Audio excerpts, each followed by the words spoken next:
is going on, and welcome back to What Shall We Do Next. I'm Mike, your host, and I hope you guys are having the best day ever. Before I get started, guys, if you are new here, please subscribe if you haven't already done that. We're on the road to 87,000 subscribers, and I would love you to join me on this journey. So hit subscribe and join the fam. And also, guys, go follow me on all my social media. Links are in the description. I have Facebook, Twitter, Instagram, and even Snapchat, so go follow me on all of those. And as you guys know, I recently started a Facebook account, so you can add me on Facebook, and we can be Facebook friends, so go do that. Link is in the description. And finally, be sure to turn on the notification bell right next to the subscribe button. That way you get notified every time I upload a video. Thank you. But once again, I am coming back at you guys with another creepy video, and today we are talking about another scary story. And this scary story is called The Cargo Ship. So, the story of the cargo ship is a scary story about a strange and supernatural incident that took place on board a ship one dark and foggy evening. This tale is based on a story called Who Fell From Aloft by George Wasson. A version of this story appeared in Scary Stories to Tell in the Dark under the title Somebody Fell From Aloft. Woo! So yeah, guys, since today we're talking about the ocean, I thought it would be appropriate to wear my shark shirt today. Just, you know, it makes sense. But enough of the jibber jabber, let's get right over to the story.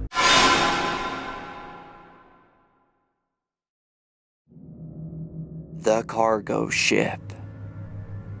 Years ago, I signed up as an ordinary seaman on a cargo ship traveling to England. On this particular voyage, the crew were a tolerable bunch, all except for one hard-looking character named McLaren. He was a fair seaman, but there was something about the cut of that fellow's jib that I just didn't trust. He didn't get along with the others, and they didn't get along with him. Even at meals, he wouldn't associate with the rest of us. He would just wolf down his food like a dog, then got up and left without a word. He was very secretive, kept mostly to himself, and always acted in an aggressive manner. There were a couple of times where I caught him giving me dirty looks, as if he was just itching for a chance to knife me in the back. One dreary afternoon, while we were trying to work, a thick fog set in on us. It was a black, dripping fog, and you could scarcely see the length of the vessel. It soaked up all the light, to the point where you'd think we didn't have any lights on at all. The sea was dead calm, and there wasn't so much as a breath of wind in the air. The ship was rolling slowly along as the captain steered his course. The deck of the cargo ship was silent, and no man said a word. Then all at once, there was a mighty whack. Something hit the deck, and the force of it almost jarred the entire ship. It landed with a thump right in front of McLaren. He let out a screech that would turn the blood in your veins cold. The second officer started yelling that somebody had fallen from aloft, and the captain fetched a lantern from his cabin so we could see who it was. McLaren had fallen over the wheel in a dead faint, his arms hanging limp and swinging back and forth with the motion of the ship.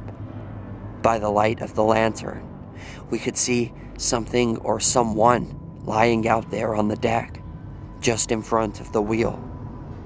Whatever it was dressed in oilskins, and there was a big pool of blood dripping out from underneath it. Every one of us was afraid to approach it.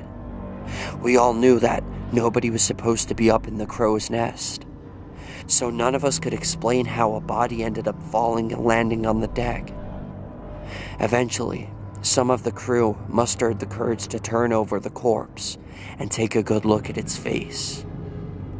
Peering over their shoulders, I saw what was a big, ugly-looking man, but I didn't recognize him at all.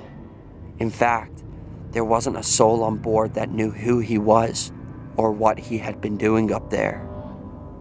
When McLaren recovered from his faint, we tried to question him about it, but all he could do was just jabber away incoherently and kept rolling his eyes, those big, wild-looking eyes of his.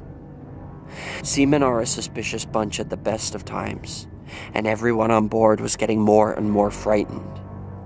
They all wanted to heave the body overboard as quickly as they could. There was something weird about it. Something definitely was not quite right. The captain thought that the man may be a stowaway, but the ship was so full of lumber that there was no place for a man to hide. Whoever the dead man was, he hadn't been on the ship when we pulled out of port.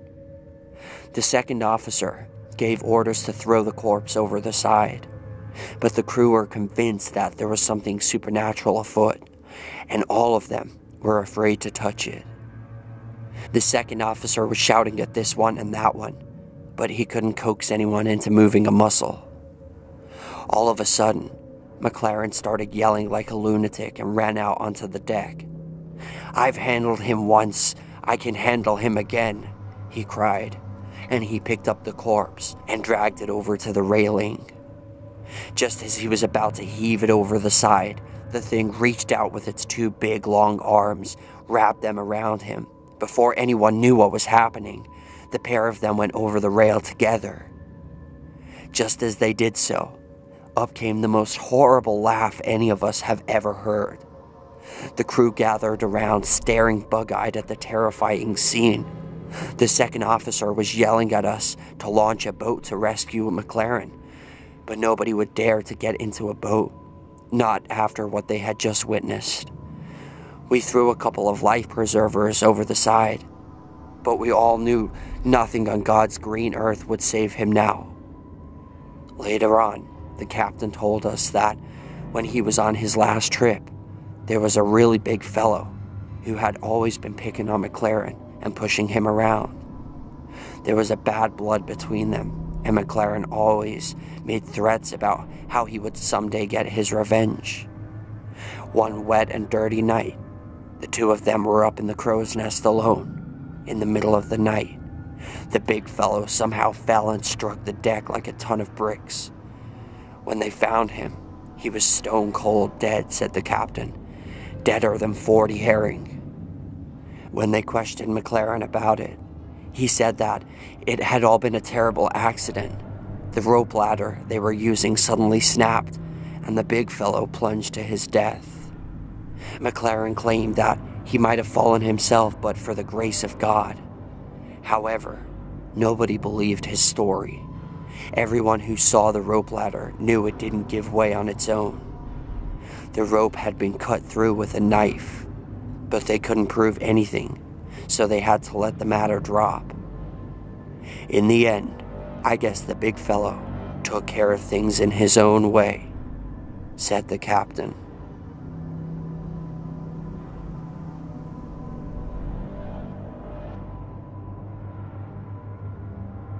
And that is the end of that. So, I don't know who I hate the most. I don't know. I mean, I'm kind of like confused by the story. Like, it says that the big guy was always picking on McLaren, but then this one day McLaren took a knife and cut the ladder, the rope ladder to the crow's nest, which killed the big guy. So I don't know who I hate the most. And then like the guy's ghost, the big guy's ghost was on this other ship with McLaren to get revenge on McLaren. So McLaren tried to pick his body up and throw him over the ship, but then the big guy got him, so I am so confused. Who do I hate? Somebody help me out here. But I thought it was a pretty cool story. I definitely love ghost ships. I love scary things that go on at the sea. And speaking of which, I might actually have another story on the Titanic tomorrow, possibly if I remember. And it's a pretty cool story. It's multiple stories. It's like, it's this thing that I found, and it's like a list of ghostly things revolving around the Titanic, like ghosts of the Titanic kind of thing. So I thought it would be pretty cool to do as a video. But yeah, hopefully. But my question to all of you for question of the day is, who do you think was to blame here? Who do you think was the worst one? Like, who's the bad guy? Who was the one that you know, we shouldn't feel sorry for, because honestly, I'm confused right now. I don't know who I hate. So let me know who you guys hate. That is question of the day. But thank you guys so much for watching. I hope you enjoyed this video. If you did, please slap a like on it. Let's see if we can go for 87 billion likes on this video. I would really appreciate that. And if you guys didn't see my previous video, which was about, it's a true story about this place in Alabama, which is a haunted mansion named the Madison Mansion. It's been around since like the American Revolution. And it's supposed to be severely haunted. It's like very, very haunted. And this story is an experience that these three guys had when they stayed there overnight. They were fishermen, and they stayed in this place overnight because of a storm. And yeah, they experienced some pretty creepy things. So if you guys didn't see that and you want to watch it, wait till the outro comes on. You can click about here and it will take you straight over to that. Or if you just want to watch another random video, you can click this side and it will do the same thing. But remember, the most important thing of all, guys, chase your dreams. I love you all. Don't let anybody bring you down, and I'll see you back here tomorrow for another video. Peace out.